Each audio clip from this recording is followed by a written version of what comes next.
ہرقل شاہ روم نے قریش کے قافلے میں ایک آدمی بلانے کو بھیجا، اور اس وقت یہ لوگ تجارت کے لیے ملک شام گئے ہوئے تھے، اور یہ وہ زمانہ تھا جب رسول اللہ صلی اللہ علیہ وسلم نے قریش اور ابو سفیان سے ایک وقتی عہد کیا ہوا تھا۔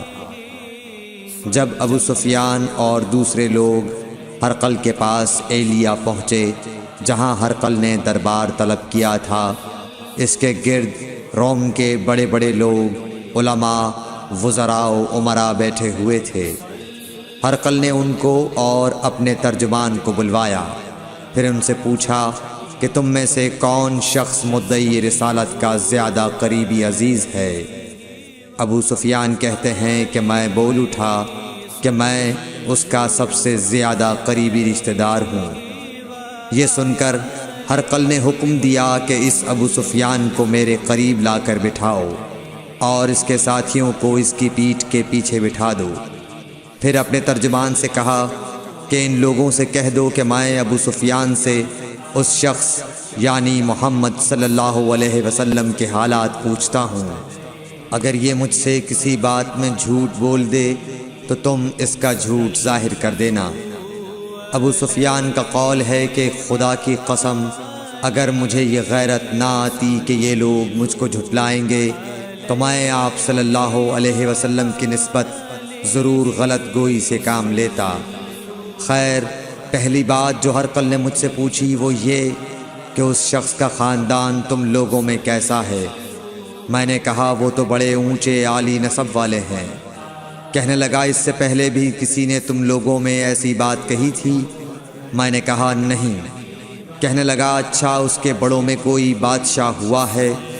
میں نے کہا نہیں۔ پھر اس نے کہا بڑے لوگوں نے اس کی پیروی اختیار کی ہے یا کمزوروں نے؟ میں نے کہا نہیں، کمزوروں نے۔ پھر کہنے لگا اس کے تابعدار روز بڑھتے جاتے ہیں یا کوئی ساتھی پھر بھی جاتا ہے؟ میں نے کہا نہیں۔ کہنے لگا کیا اپنے اس دعوی نبوت سے پہلے کبھی کسی بھی موقع پر اس نے جھوٹ بولا ہے؟ میں نے کہا نہیں، اور اب ہماری اس سے صلح کی ایک مقررہ مدت ٹھہری ہوئی ہے، معلوم نہیں وہ اس میں کیا کرنے والا ہے۔ ابو سفیان کہتے ہیں میں اس بات کے سوا اور کوئی جھوٹ اس گفتگو میں شامل نہ کر سکا۔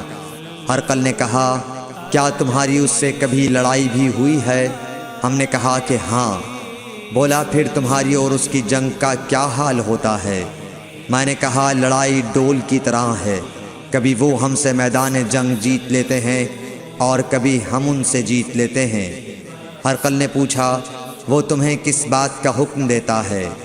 میں نے کہا وہ کہتا ہے کہ صرف ایک اللہ ہی کی عبادت کرو، اس کا کسی کو شریک نہ بناؤ، اور اپنے باپ دادا کی شرک کی باتیں چھوڑ دو، اور ہمیں نماز پڑھنے، سچ بولنے، پرہیزگاری اور صلہ رحمی کا حکم دیتا ہے۔ یہ سب سن کر پھر ہرقل نے اپنے ترجمان سے کہا کہ ابو سفیان سے کہہ دے کہ میں نے تم سے اس کا نسب پوچھا تو تم نے کہا کہ وہ ہم سے عالی نسب ہے، اور پیغمبر اپنی قوم میں عالی نسب ہی بھیجے جایا کرتے ہیں۔ میں نے تم سے پوچھا کہ دعوی نبوت کی یہ بات تمہارے اندر اس سے پہلے کسی اور نے بھی کہی تھی؟ تو تم نے جواب دیا کہ نہیں۔ تب میں نے اپنے دل میں کہا کہ اگر یہ بات اس سے پہلے کسی اور نے کہی ہوتی تو میں سمجھتا کہ اس شخص نے بھی اسی بات کی تقلید کی ہے جو پہلے کہی جا چکی ہے۔ میں نے تم سے پوچھا کہ اس کے بڑوں میں کوئی بادشاہ بھی گزرا ہے؟ تو تم نے کہا کہ نہیں۔ تو میں نے دل میں کہا کہ ان کے بزرگوں میں سے کوئی بادشاہ ہوا ہوگا تو کہہ دوں گا کہ وہ شخص اس بہانے اپنے آباء و اجداد کی بادشاہت اور ان کا ملک دوبارہ حاصل کرنا چاہتا ہے۔ اور میں نے تم سے پوچھا کہ اس بات کے کہنے یعنی پیغمبری کا دعویٰ کرنے سے پہلے تم نے کبھی اس کو دروغ گوئی کا الزام لگایا ہے؟ تم نے کہا کہ نہیں۔ تو میں نے سمجھ لیا کہ جو شخص آدمیوں کے ساتھ دروغ گوئی سے بچے وہ اللہ کے بارے میں کیسے جھوٹی بات کہہ سکتا ہے۔ اور میں نے تم سے پوچھا کہ بڑے لوگ اس کے پیرو ہوتے ہیں یا کمزور آدمی؟ تم نے کہا کمزوروں نے اس کی اتباع کی ہے۔ تو دراصل یہی لوگ پیغمبروں کے متبعین ہوتے ہیں۔ اور میں نے تم سے پوچھا کہ اس کے ساتھی بڑھ رہے ہیں یا کم ہو رہے ہیں؟ تم نے کہا کہ وہ بڑھ رہے ہیں، اور ایمان کی کیفیت یہی ہوتی ہے حتیٰ کہ وہ کامل ہو جاتا ہے۔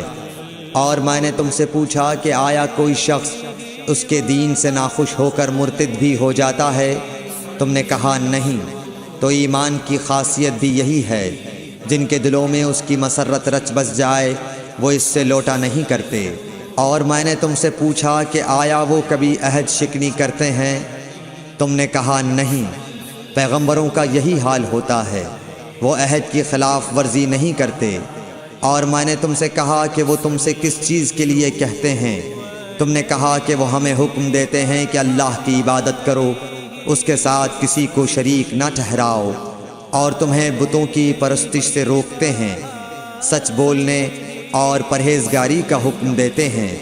لہٰذا اگر یہ باتیں جو تم کہہ رہے ہو سچ ہیں تو ان قریب وہ اس جگہ کا مالک ہو جائے گا کہ جہاں میرے یہ دونوں پاؤں ہیں۔ مجھے معلوم تھا کہ وہ پیغمبر آنے والا ہے، مگر مجھے یہ معلوم نہیں تھا کہ وہ تمہارے اندر ہوگا۔ اگر میں جانتا کہ اس تک پہنچ سکوں گا تو اس سے ملنے کے لیے ہر تکلیف گوارا کرتا۔ اگر میں اس کے پاس ہوتا تو اس کے پاؤں دھوتا۔ ہرقل نے رسول اللہ صلی اللہ علیہ وسلم کا وہ خط منگایا جو آپ نے وحیہ کلبی رضی اللہ تعالیٰ عنہ کے ذریعے حاکم بصرہ کے پاس بھیجا تھا، اور اس نے وہ ہرقل کے پاس بھیج دیا تھا۔ پھر اس کو پڑھا تو اس میں لکھا تھا، اللہ کے نام کے ساتھ جو نہایت مہربان اور رحم والا ہے۔ اللہ کے بندے اور اس کے پیغمبر محمد صلی اللہ علیہ وسلم کی طرف سے یہ خط ہے شاہ روم کے لیے۔ اس شخص پر سلام ہو جو ہدایت کی پیروی کرے۔ اس کے بعد میں آپ کے سامنے دعوت اسلام پیش کرتا ہوں۔ اگر آپ اسلام لے آئیں گے تو دین و دنیا میں سلامتی نصیب ہوگی، اللہ آپ کو دوہرا ثواب دے گا۔ اور اگر آپ میری دعوت سے روگردانی کریں گے تو آپ کی رعایا کا گناہ بھی آپ ہی پر ہوگا۔ اور اے اہل کتاب، ایک ایسی بات پر آ جاؤ جو ہمارے اور تمہارے درمیان یکساں ہے، وہ یہ کہ ہم اللہ کے سوا کسی کی عبادت نہ کریں اور کسی کو اس کا شریک نہ ٹھہرائیں، اور نہ ہم میں سے کوئی کسی کو خدا کے سوا اپنا رب بنائے۔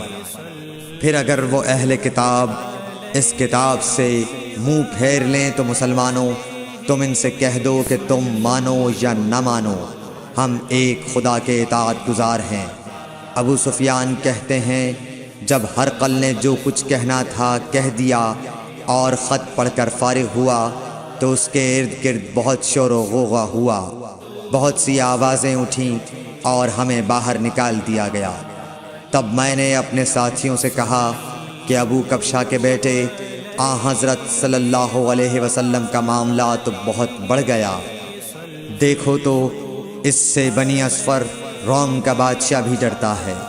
مجھے اس وقت سے اس بات کا یقین ہو گیا کہ حضور صلی اللہ علیہ وسلم ان قریب غالب ہو کر رہیں گے، حتیٰ کہ اللہ نے مجھے مسلمان کر دیا۔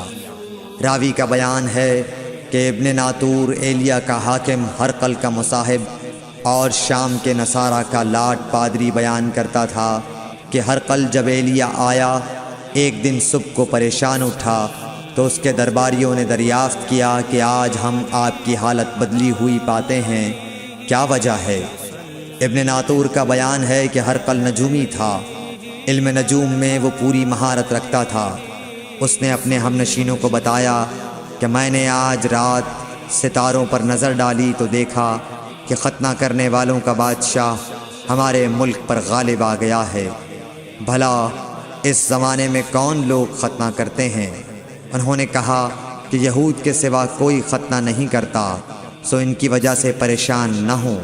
سلطنت کے تمام شہروں میں یہ حکم لکھ بھیجیے کہ وہاں جتنے یہودی ہوں سب قتل کر دیے جائیں۔ وہ لوگ انہی باتوں میں مشغول تھے کہ ہرقل کے پاس ایک آدمی لایا گیا جسے شاہ غسان نے بھیجا تھا۔ اس نے رسول اللہ صلی اللہ علیہ وسلم کے حالات بیان کیے۔ جب ہرقل نے سارے حالات سن لیے تو کہا کہ جا کر دیکھو وہ ختنہ کیے ہوئے ہے یا نہیں۔ انہوں نے اسے دیکھا تو بتلایا کہ وہ ختنہ کیا ہوا ہے۔ ہرقل نے جب اس شخص سے عرب کے بارے میں پوچھا تو اس نے بتلایا کہ وہ ختنہ کرتے ہیں۔ تب ہرقل نے کہا کہ یہی محمد صلی اللہ علیہ وسلم اس امت کے بادشاہ ہیں جو پیدا ہو چکے ہیں۔ پھر اس نے اپنے ایک دوست کو رومیہ خط لکھا اور وہ بھی علم نجوم میں ہرقل کی طرح ماہر تھا۔ پھر وہاں سے ہرقل حمص چلا گیا۔ ابھی حمص سے نکلا نہیں تھا کہ اس کے دوست کا خط اس کے جواب میں آ گیا۔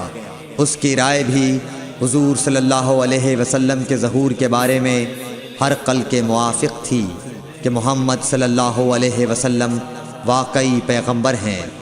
اس کے بعد ہرقل نے روم کے بڑے آدمیوں کو اپنے حمص کے محل میں طلب کیا اور اس کے حکم سے محل کے دروازے بند کر لیے گئے۔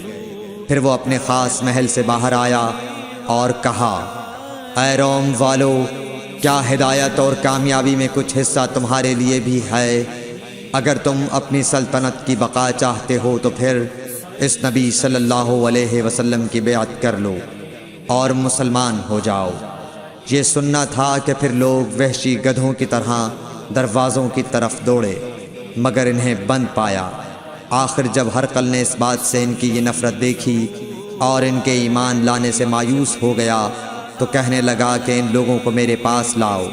جب وہ دوبارہ آئے تو اس نے کہا، میں نے جو بات کہی تھی اس سے تمہاری دینی پختگی کی آزمائش مقصود تھی، سو وہ میں نے دیکھ لی۔ تب یہ بات سن کر وہ سب کے سب اس کے سامنے سجدے میں گر پڑے اور اس سے خوش ہو گئے۔ بالآخر ہرقل کی آخری حالت یہی رہی۔ صحیح بخاری حدیث نمبر 7۔